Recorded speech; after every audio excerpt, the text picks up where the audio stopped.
If you think about a doctor and the fact that when you go to the doctor, we trust the doctor. If the doctor says, take your clothes off and jump up and down, we probably would, because we trust the doctor. When you come to the museum says don't touch, you must look at something this way, you must read it, you must think about it this way.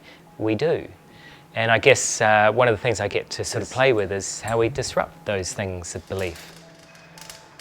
It's asking people basically, do you have issues when you come and see things in galleries? And or more general than that, do you have sort of cultural anxiety or frustration when you're experiencing art? And I guess the question is there as a joke, but it's also there as a real thing, because a lot of people do have quite serious issues when they come up to see work in a gallery. They find the place boring, they find it very alienating, they find it cold and sterile, they don't know the rules.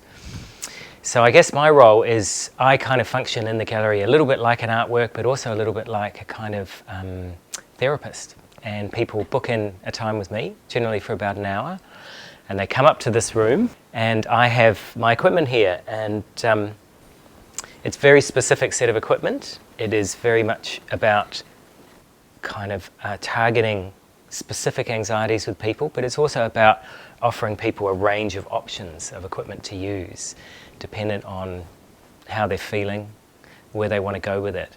The wild kind of options that people come up with can vary completely. And so some people, for instance, would go directly to an issue which might be, say, fidgeting.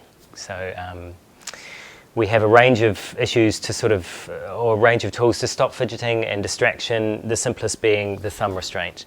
And it goes right up to kind of full harnesses and knee straps, and this device, which is really for resting one's head on the wall.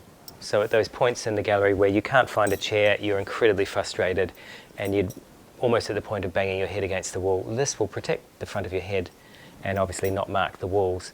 We offer up kind of padded blindfold, the new tool, which allows an individual to completely immerse themselves in a blue kind of headpiece within the work.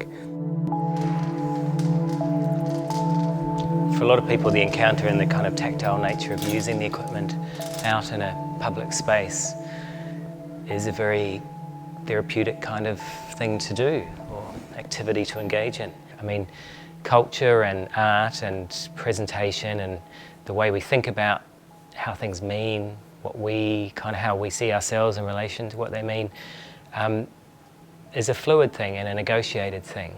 It is not about kind of somebody explaining or telling you how it should be. It should be about you negotiating that space. So the language I use around the project, it's a humorous one. It's a humorous invitation to play with these ideas.